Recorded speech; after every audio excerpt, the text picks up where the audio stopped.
Around the world to a new cycle on global television. Coming to you live from the nation's capital, Abuja, I am Uyi Agumofwegbe. A quick reminder that global television is on DSTV channel 365 and free to air all night comes out. Minister of Federal Capital Territory FCT, Nyesom Wike, has approved the immediate payment of 70,000 naira new minimum wage for all administration staff. This was contained in a statement signed by the press secretary to the head of the civil service of the FCT, Anthony Ode, and made available to journalists. President Bola Tinubu had signed the new minimum wage bill into law in May 2024, approving 70,000 naira for workers following months of negotiation with organized labor.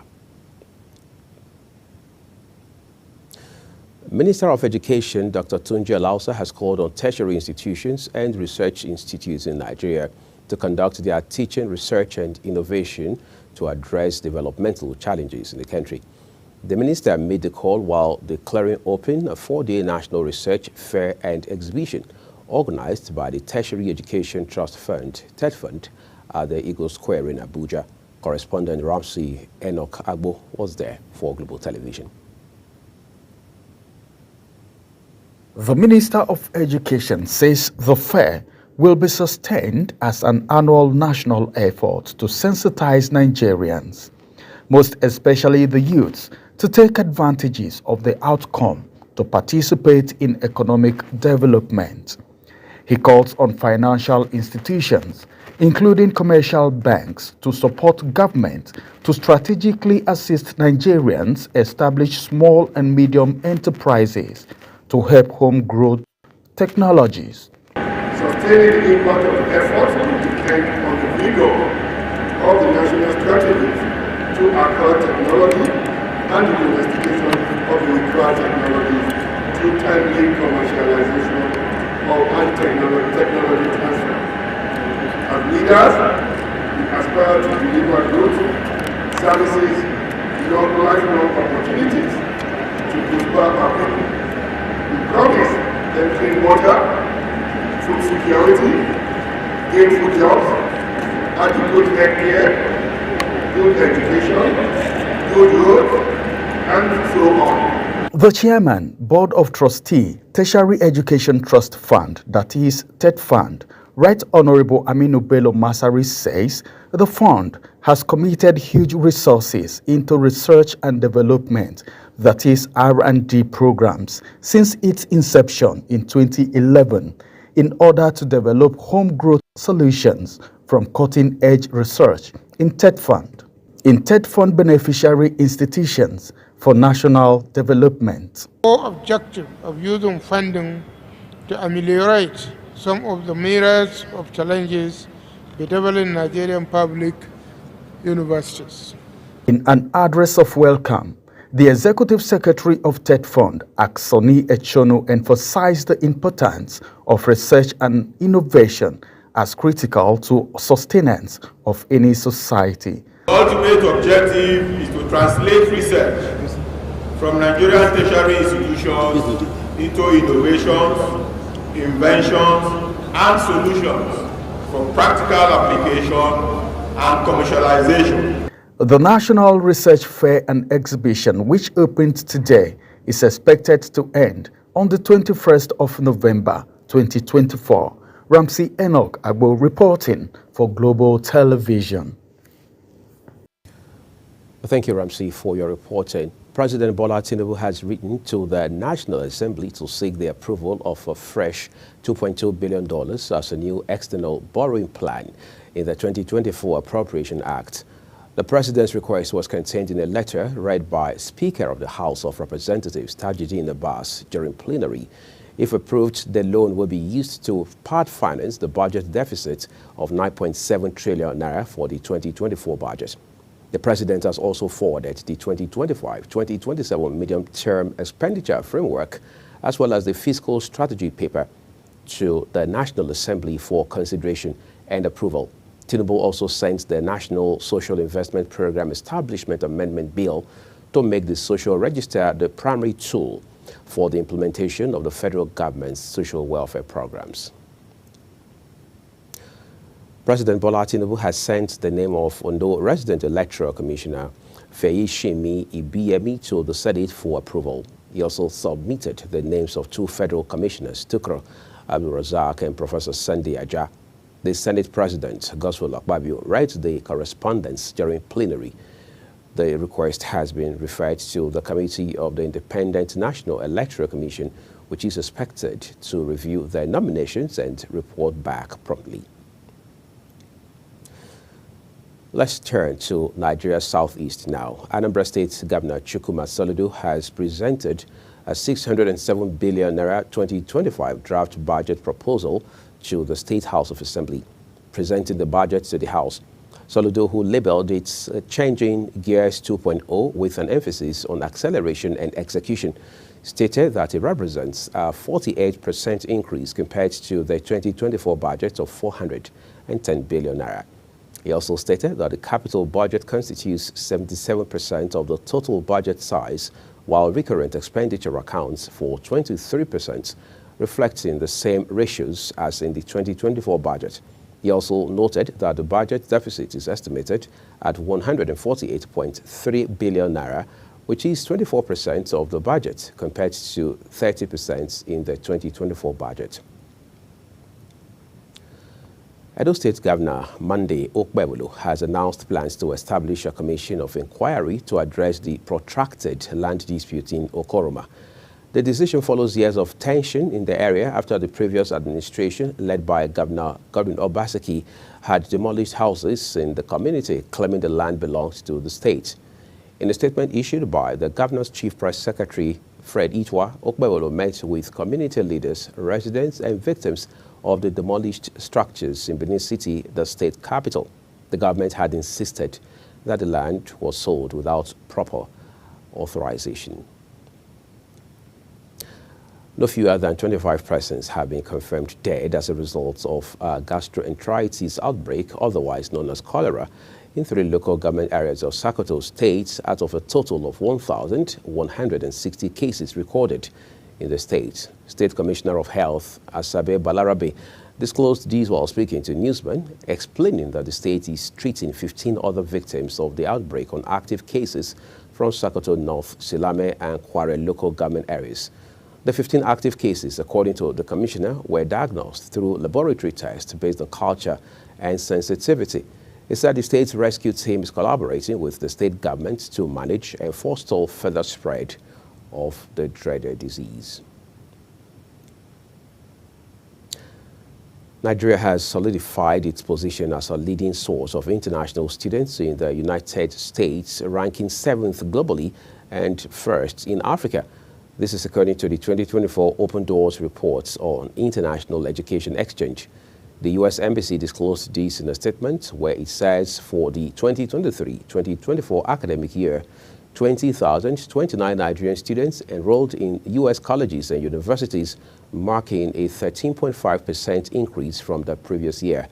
The report, released during International Education Week, revealed that U.S. institutions now host a record-breaking 1,126,690 international students, which is the highest in history.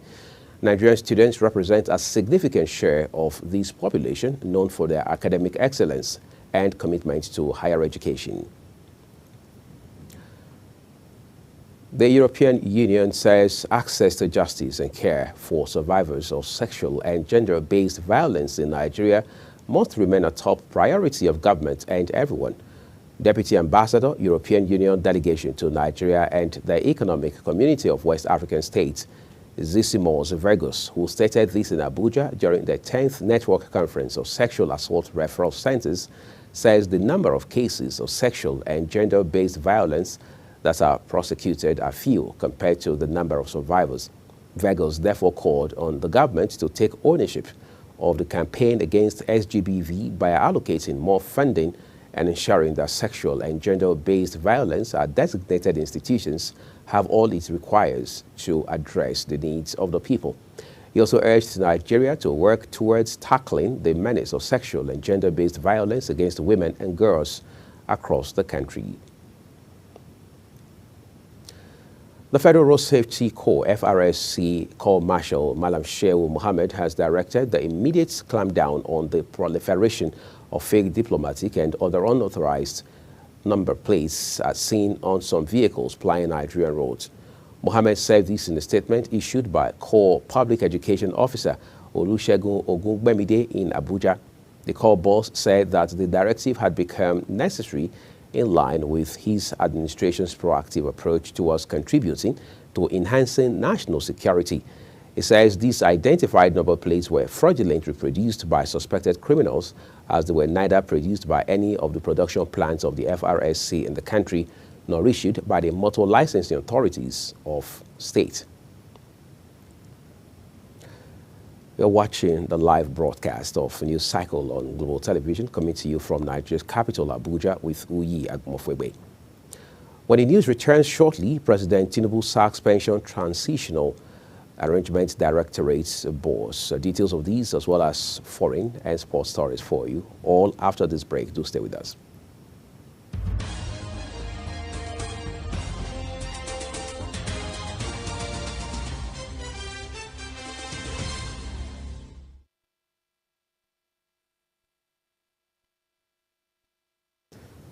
Thank you for staying with us, and now let's take it to business.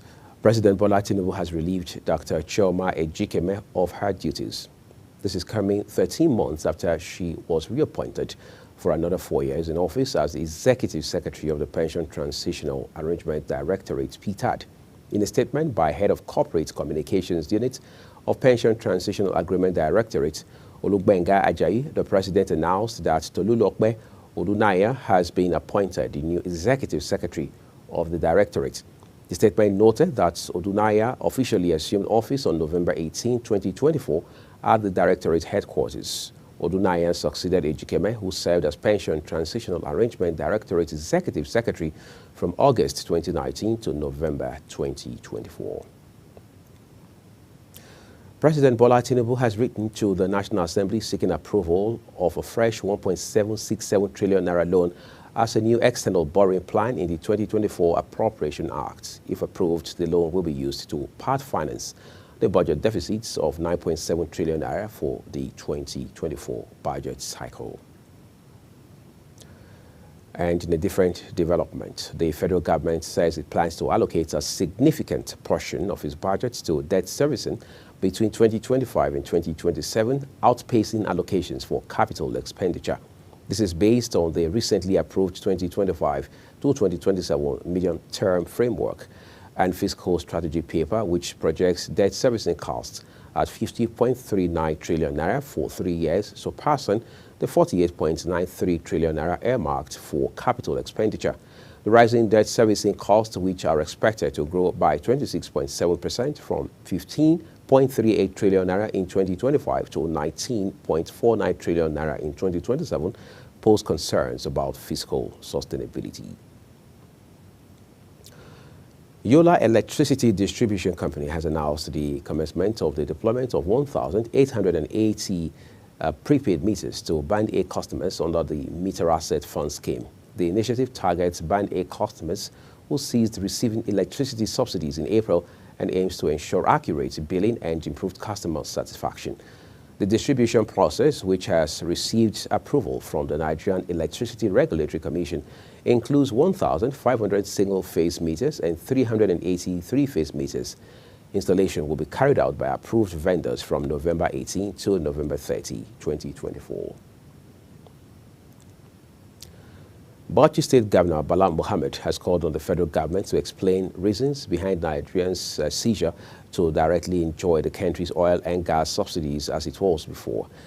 Mohammed, who insisted that the federal government must be transparent in its distribution of the country's resources, made the statement when Minister of Finance and Coordinating Minister of the Economy, Wale Edo, paid a courtesy visits on him ahead of the 2024 conference for the National Council on Finance and Economic Development Bauchi State is hosting. According to Mohammed, the explanation is necessary owing to the fact that Nigerians have not benefited from their oil and gas resources since the administration of President Bola Tinubu came into power. He emphasized that the federal government must double the efforts in oil production and resources distribution to states. The Nigerian National Petroleum Company has explained the reasons it could not deliver the much-awaited Port Harcourt Refinery Company. This is coming 2 months after the September completion deadline.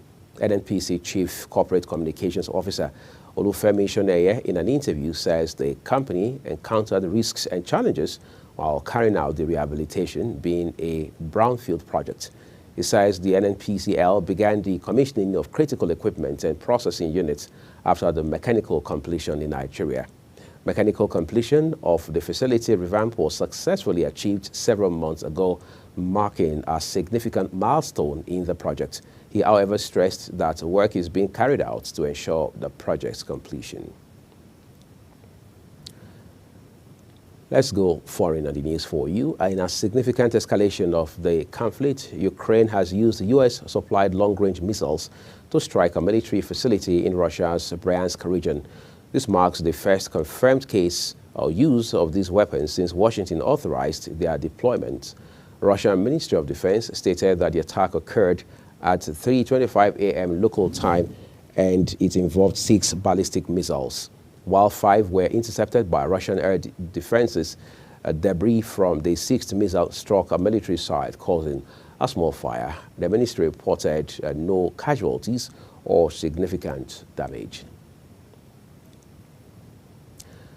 Russian President Vladimir Putin has signed a decree permitting Moscow to use nuclear weapons against non-nuclear states if they receive support from nuclear powers. The announcement coincided with the 1,000th day of Russia's military offensive in Ukraine. It follows the recent decision by the United States to allow Kyiv to deploy long-range missiles targeting military sites within Russia. Kremlin spokesman Dmitry Peskov clarified that the new policy treats aggression from a non-nuclear state supported by nuclear power as a joint attack. The group of 20 world leaders inaugurated a global alliance against hunger and poverty during the opening session of the 19th Heads of State and Government Summit, ongoing in Rio de Janeiro in Brazil. The alliance, signed by all member countries, empowers a task force to implement practical activities between 2025 and 2030 to accelerate the elimination of hunger and reduction of poverty. President Luiz Lula da Silva of Brazil says the alliance, which was pre-launched in July, already has the support of more than 80 countries, in addition to dozens of governments and civil society organizations across the world. Let's take it to South America now, where Paraguayan President Santiago Peña was hospitalized after falling ill while attending the G20 summit in Rio de Janeiro, Brazil.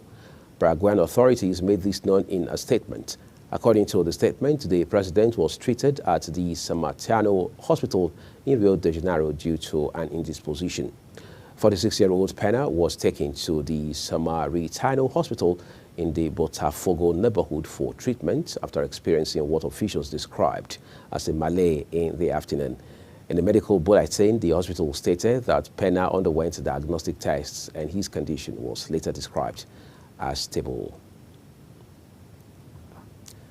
Canada has increased the permissible work hours for eligible international students during academic terms from 20 to 24 hours per week. Canada's Immigration, Refugees and Citizenship Minister Mark Miller stressed the intent behind this policy change, saying it will give students more flexibility to manage their time and gain practical experience while maintaining their focus on academics. The decision builds on remarks made by Miller in October 2022, when he emphasized the importance of work experience for international students. Let's give you some access into the ever-exciting world of sports now. Acting chairman of the Senate Committee on Sports, Senator Ned Nwoko, has rewarded the semi-finalists at the just concluded 10th Senate President's Under-18 boys football competition with 10 million naira. In the finals played on November 17 at the Old Parade Grounds Complex, Area 10, Abuja, a Greatness Sporting Club of Ebonyi State edged Ikota Academy of Borno State 7-6 on penalties after a godless draw in regulation time to emerge champions. Meanwhile, Kebbi came third after defeating Tanko Baba Academy of Nasarawa State 5-4 on penalties after a 2-2 draw in regulation time. Let's raise the stakes now in football. Super Eagles forward Ademola Lookman and goalkeeper Stanley Nwabali have both been named in the final 5-man shortlist for the Confederation of Africa CAF Player and Keeper of the Year awards, but defender Willem Troost-Ekong missed out on the final list. 3 weeks after releasing the initial long list, CAF has officially unveiled the top 5 nominees in each of the men's categories of the upcoming CAF Awards 2024, set to take place in Marrakesh, Morocco in December 16th. Atlanta Europa League hero Lookman leads the final shortlist for the Men's Player of the Year award, along with Ivory Coast Simon Adingra, Guinea striker Serhou Guissé, Morocco defender Achraf Hakimi, and South Africa goalkeeper Ronwen Williams. Just keeps getting interesting by the day now, doesn't it? That's your news cycle and came to you live from Nigeria's capital, Abuja. A quick reminder that Global Television is on DSTV channel 365, Star Times 276, and free to air on Nigecomsat. Kindly follow us across all of our social media platforms using at Global TVNG and other handles as you now see on your screen. I am Uyi Agmofwebe. Thank you so very much for watching. We will see you again.